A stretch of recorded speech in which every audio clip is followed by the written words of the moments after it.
বিসমিল্লাহির রহমানির রহিম। ফাইজা রান্নাঘরে আজকে আমি একটা কাবাবের রেসিপি নিয়ে আসছি। সেটা পাকটা হয়েছে আপনার চায়না এবং বাংলাদেশি কম্বিনেশন। এটা আমি নতুন করে একটা সিস্টেমের পাক করছি। আপনারা দেখেন অনেকে এই পাকটা এই ক্যাপসিকাম দিয়ে ক্যাপসিকাম দিয়ে খায় বানায়া, ব্রোকলি দেয়, ক্যাপসিকাম দেয়, তারপরে আপনার অনেক নামি দামি সবজি দিয়ে করে। তো সেটারে বাংলাদেশের প্রেক্ষাপটে বাংলাদেশের মানুষ যাতে সহজভাবে খাইতে পারে, এই জন্যে দেখেন আমি 5-6 টুকরা গরু গোস্ত নিছি। মাত্র 5-6 টুকরা গরু গোস্ত দিয়া এই যে দেখেন আমি এখানে টমেটো আমি একটা কেচাপ বানায় থুইছি।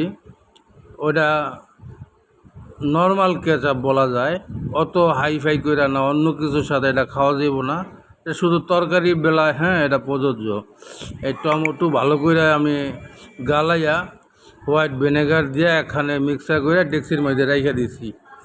তো এইটা এক ধরনের সবজি কিংবা কোনো কাবাব টাবাবের মধ্যে ব্যবহার করা যায়। এই যে দেখেন আমি কাবাবের মধ্যে এটা মিশিয়ে দিছি। আমি অল্প করে দিছি মশলা, এক চা চামচ করে আমি মানে সব মশলাই দিছি, শুধু হলুদটা দিই নেই, হলুদ ছাড়া সব মশলা দিছি। আর এই যে দেখেন আমি এনে ঝিঙ্গা, যেটাকে ঝিঙ্গা বলে কিংবা চিচিঙ্গা আপনারা বলতে পারেন, ওইটারে আমি বটবুটির সাথে সবজি এরম লাম্বি কইরা কাইটা এই সবজিটা লগে দিয়েছি। এটাই আমার ক্যাপসিকাম। এটা আমার ক্যাপসিকাম, কারণ গরিবের ক্যাপসিকাম খাওয়ার এত সাধ্য নাই, আর সব জায়গায় পাওয়া যায় না। তো আমি চিন্তা করলাম কিভাবে আমাদের দেশি সবজি দিয়ে এটা করা যায়।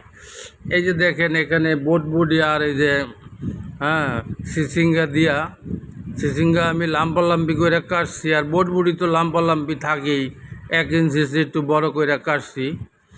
এই যে দেখেন আমি প্যানের মধ্যে ওইটা দিয়া ওইটার উপরে হালকা গোলমরিচ দিছি, আর একটু জিরা ভাজা দিয়ে দেবো, জিরা ভাজা অল্প এবং ফাঁকি করা, গোটা না, গোলমরিচও ফাঁকি করা, জিরা বাটাও ফাঁকি করা। আপনারা এইভাবে একবার পাক করে দেখেন।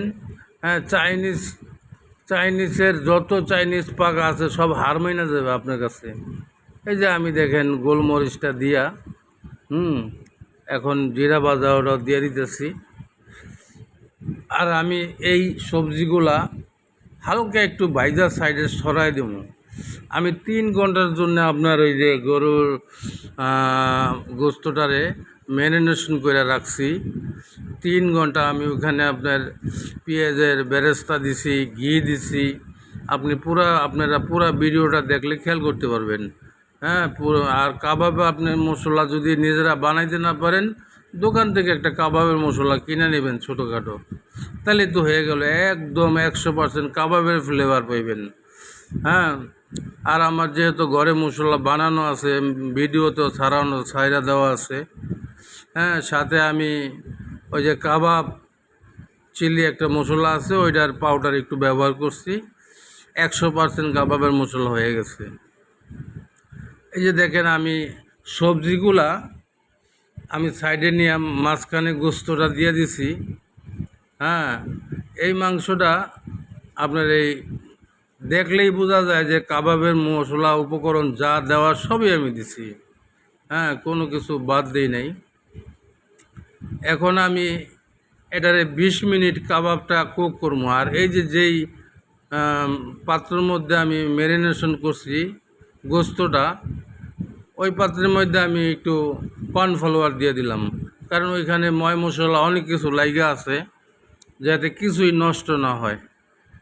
এই জন্যে ভাই, চায়না যারা মানে আপনারা খাইতে চান, আপনারা এই অল্প উপকরণ দিয়া, দেশি সবজি দিয়া, অল্প কয়েক টুকরা গোস্ত দিয়া আপনারা এটা বানায় খায়েন। আমি এখানে সয়া সস ব্যবহার করছি, আমি এখানে টমেটো কেচাপ ব্যবহার করছি, আর এখানে ব্যবহার করছি আপনার থাই চিলি সস, যেটা আমার নিজের বানানো আছে ঘরে। এগুলো উপকরণ বানাইতে একদম সহজ, 3-4 পদ মিলাই আপনি বানাইতে পারবেন 200 টাকা খরচ করে, খাইতে পারবেন সারা মাস বইরা। হ্যাঁ, আর দোকান থেকে কিনতে গেলে আপনার 1000 টাকার উপরে লাগবে এগুলা কিনতে গেলে।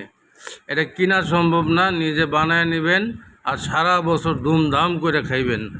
এই যে দেখেন অল্প গোছ নিছি, অথচ আমরা ফ্যামিলি মেম্বার 5-6 জন, মাশাআল্লাহ আলহামদুলিল্লাহ আমরা সবাই ঠিকমতো জানি খাইতে পারি। এই যে আমি কর্নফ্লাওয়ারটা দিয়ে দিছি, এই মশলা সহ এটার মধ্যে লাইগা ছিল, আমি সবগুলা আইনার চারিদিকে লাইরা দিয়ে দিছি।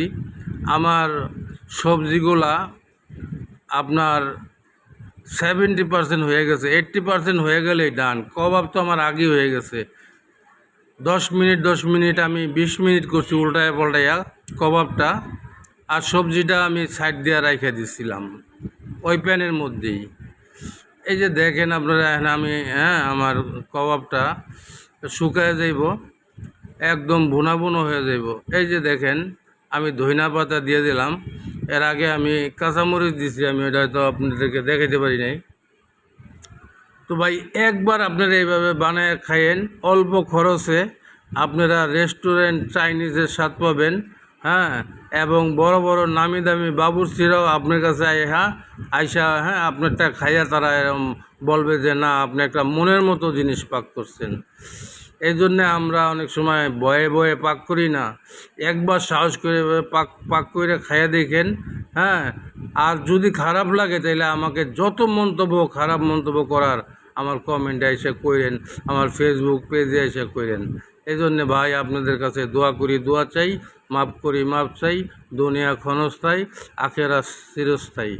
ভাই বাংলাদেশের প্রেক্ষাপটে আমরা সবাই কারফিউ, তারপরে আপনার বিভিন্ন আন্দোলনের মধ্যে আমি ভিডিও ঠিকমতো দিতে পারি নাই, আর ভিডিও দিবই কি, দেশের চিন্তায় মাথা নষ্ট হয়েছিল। আপনার ছাত্ররা মারা গেছে, সরকার হিমশিম, বিদেশের চাপ, সব মিলাইয়া ভাই আমরা চাই শান্তি শৃঙ্খলা ফিরে আসুক, প্রত্যেকটা মায়ের বুকে শান্তি ফিরে আসুক। আর যারা শহীদ হয়েছে তাদের আত্মার মাগফিরাত কামনা করি। হে আল্লাহ, আল্লাহ তারা যারা শহীদ হয়েছে তাদেরকে আপনি মাফ করে দেন। আর যারা দাবি দাবা সরকারের কাছে চাইছে, সরকার তো সব দাবি মাইনেই নিছে।